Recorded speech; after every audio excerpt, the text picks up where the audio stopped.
Γεια σας. Σήμερα θα σας δείξω πώς δουλεύει ένα χειριστήριο για το ελικόπτερο ή για το αεροπλάνο.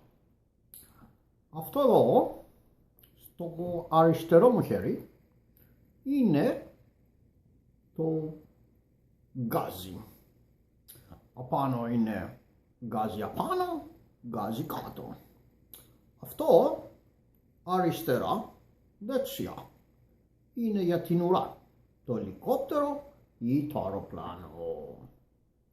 Αυτό εδώ είναι τα φτερά, αριστερά, δεξιά.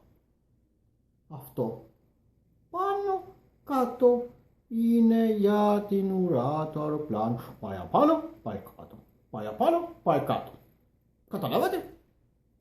Σαφώς. Να φτιάξουμε. Τώρα, τι κάνουμε?